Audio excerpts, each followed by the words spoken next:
The World Health Organization's World Health Report in the year 2000 describes health systems as consisting of all the people and actions whose primary purpose is to improve health. A health system is undeniably complex, a unique amalgamation of individual healthcare services, as well as community health promotion and infectious disease management, and is ultimately influenced by societal constructs and economic climate. Health systems ultimately impact individual quality of life and health literacy, serving to strengthen a population workforce and improve social interconnectedness and cohesion. The World Health Organization further elicits 6 building blocks of a strong healthcare system, which surround the concepts of health service delivery, responsiveness of workforce, access to medical products, and health financing system. A strong health system must deliver effective and quality health services which complement the needs of targeted population or individual. The workforce must further aim to achieve the best possible outcomes whilst behaving in an efficient and responsive manner. A strong health system further requires reliable and timely health information, as well as access to essential medicines and vaccinations. Finally, an additional emphasis is also placed on leadership and governance, as well as strategies enabling universal access and protection from financial catastrophe.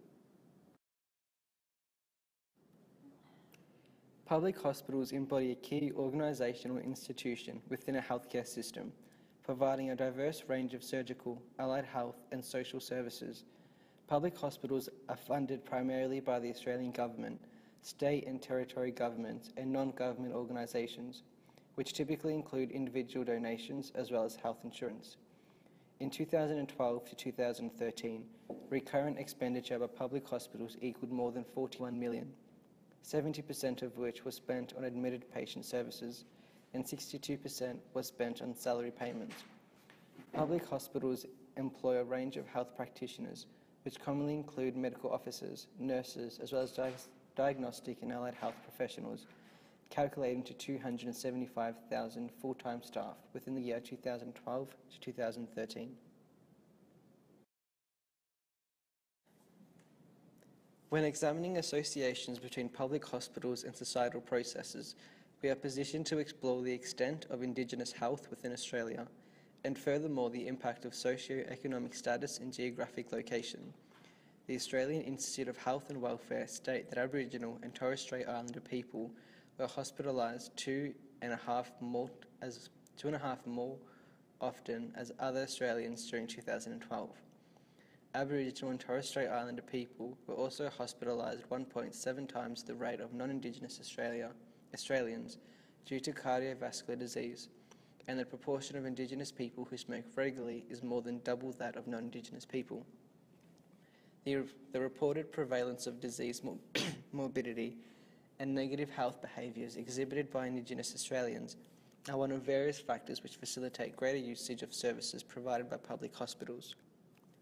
Care provided by public hospitals are subsidised greatly by Medicare, which serves as a universal initiative aiming to provide medical treatment within public hospitals, free of charge to all Australian citizens. Medicare thereby embodies a fundamental incentive for the utilisation of public hospital services, especially by those considered socio-economically disadvantaged. The Australian Institute of Health and Welfare reports significantly higher rates of hospitalisation of individuals within low socio-economic groups within public hospitals compared to the rate of hospitalisation within private institutions. It is further understood that individuals classified as socio-economically disadvantaged also exhibit a higher prevalence of mental health disorders and thereby require greater healthcare services in comparison to the wider Australian community. Geographic location serves as a final factor to consider when examining the usage of services provided by public hospitals within Australia.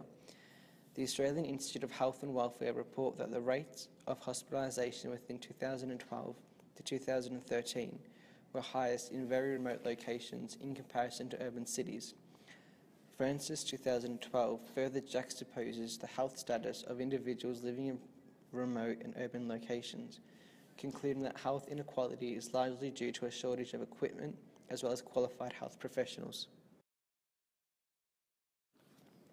There are several challenges which face public hospitals within Australia. On a wider scale, we ultimately explore the impact of the rising cost of technology, changing demographic trends, and the growing burden of non-communicable diseases. As medical advancements continue to take place, so too does the introduction of medical technology. A major challenge to public hospitals is therefore maintaining control over financial responsibilities, thus allowing the utilisation of expensive diagnostic and treatment technologies.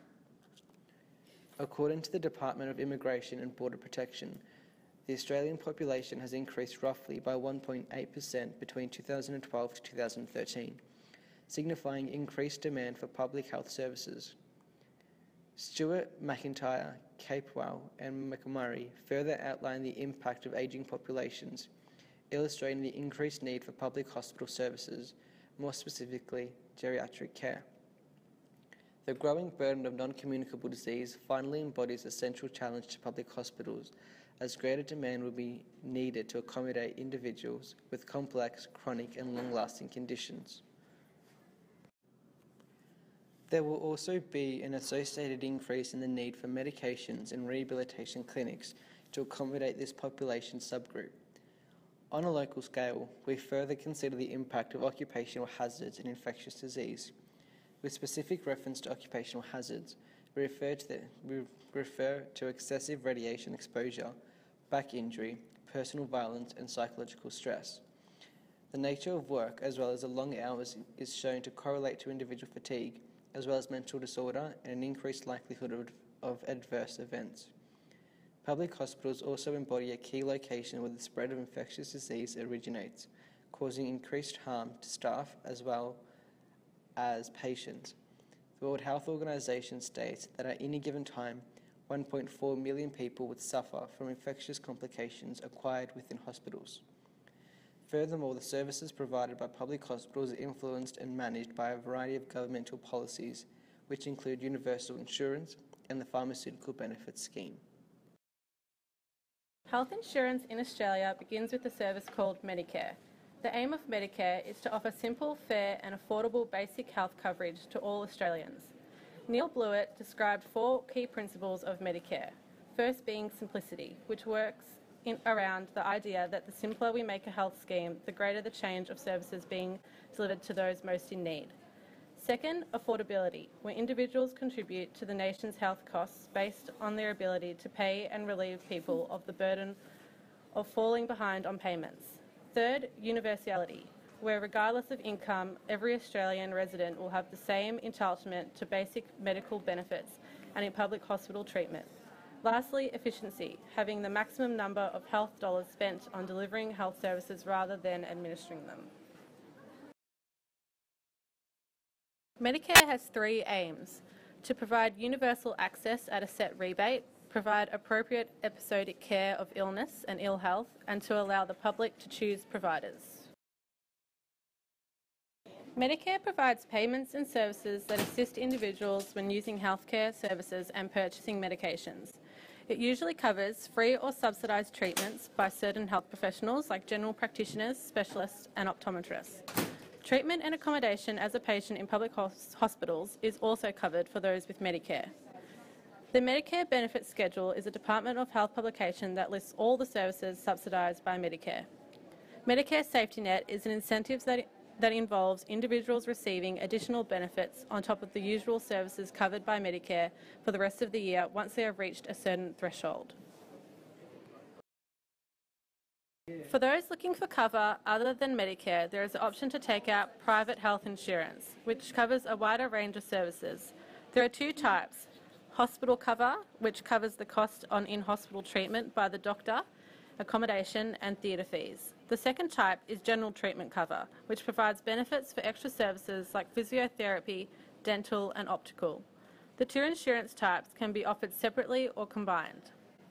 The Australian Government has implemented a private health insurance rebate, which involves the government helping subsidise the cost and encourages individuals to take out insurance. There has also been an incentive given to individuals to choose to take out private health insurance before the 1st of July after their 31st birthday, otherwise there will be a lifetime health cover premium. This premium involves a 2% loading on top of the premium, increasing every year until you take out insurance.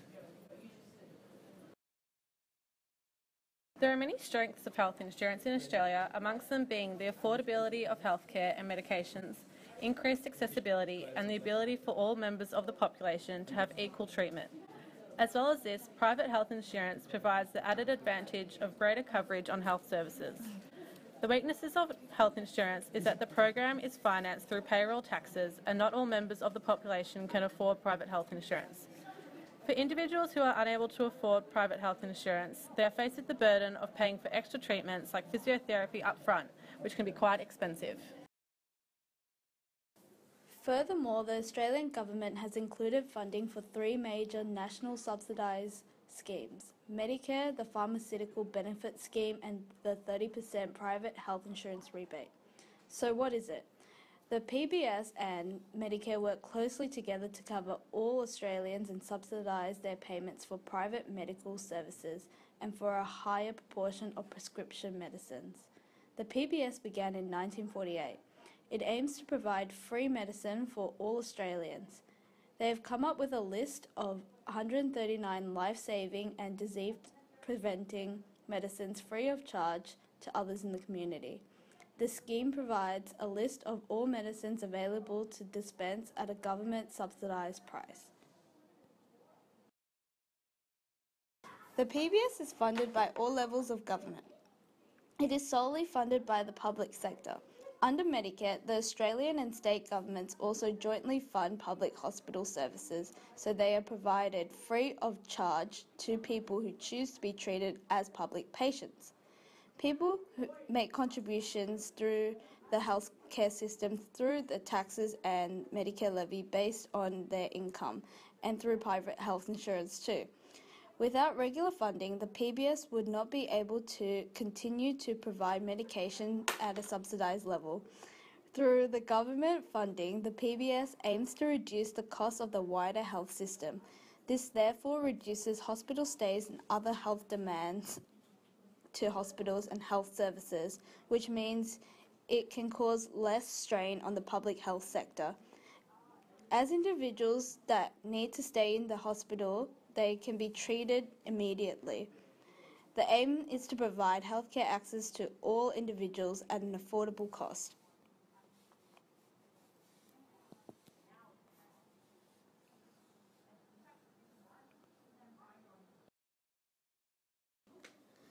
The PBS is available for all Australian residents who currently hold a Medicare card. Individuals from overseas are also eligible only if Australia has a reciprocal health agreement with that country. On purchase of medications, individuals must show their passport in order to be eligible for it.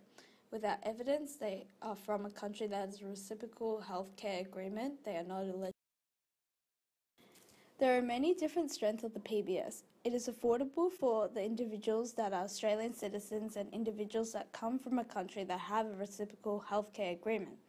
Research shows that the PBS benefits those who are sick and on a low income the most. It is a strong scheme as well as all the levels of government fund the scheme and contribute to the PBS as the scheme is working for the community. The scheme is also part of the budget of the Government Economic Act to build a strong prospect economy to secure Australia.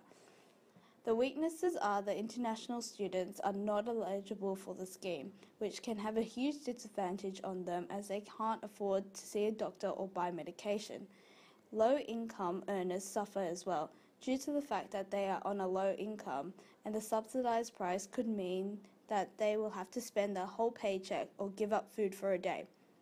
However, not many people in the community understand the scheme and do not know what the advantages are. There is not enough information about it out there about the PBS, and educational programs should be implemented to improve the understanding of the PBS. Another disadvantage is that not all chronic disease medications are subsidised, which is likely to cause a strain on those who rely on medication to treat their disease. Now, in order for the healthcare system to continue functioning within the Australian healthcare system, an important part of what makes up a healthcare system is rural health. Rural health can be defined through Health Direct 2015 as those areas outside of major cities defined by a number of different official geographical classifications. However, it is extremely important to note that defining rural is fraught with difficulties, and in the past, pursuing an exact definition of rural has proved an elusive goal, and this is due to factors including the inconsistency in the purpose of defining areas geographically, and also due to inherently changing nature of rural communities. And this was looked into more depth by Humphreys in 1998. In relation to the above definition of rural health by Health Direct Australia, they have briefly described what those areas just out of major cities are in fact made up of. These include pastoral farming, mining, tourism, and Aboriginal and Torres Strait Islander communities, which have different social and economic determinants of health. By the means of Aboriginal and Torres Strait Islanders having different social and economic determinants, it is not just them, they are in fact certain overall challenges to rural and remote health, and some specific major ones include work shortages, budget shortages, and access to healthcare. Firstly, in order to discuss these factors, it is important to understand that the Commonwealth Government in the 1970s/80s first saw recognition of the health inequalities between remote and urban areas, which are mentioned above. A specific problem is getting drugs, vaccines, information, and other forms of prevention, care, or treatment on time, reliably, in sufficient quantity, and at a reasonable cost to those that need them. And in relation to the above quote, there is also work shortages that are a major problem. There were major shortages since the 2000s, and even in 2015, there remains to be a lack of health professionals, mainly due to factors like lack of incentives for working in a rural area, and possibly the lack of opportunity for those health professionals to stride in their profession, and also due to the fact that there are not enough health professionals available, especially as there is a rising demand for health because of ageing populations. And this can then lead into the next topic of budget shortages. It may be due to the factors mentioned above that unless health professionals are getting a higher wage, they may feel as though they are missing out on something, especially if they have moved from a larger city to continue their career, and with budget shortages being a hovering factor, it is difficult to provide health professionals with an incentive like money when they are already pressured for funds. And it is then, after being pressured for funds, it results in there being a lack of health access to those people who are living in a rural area and need to seek help of a professional, however, are unable to due to there being no facilities to cater for their needs. This then further creates severe health challenges for all individuals. It's putting extra strain on the health professionals who are doing the best that they can, and also for the individuals living in those areas.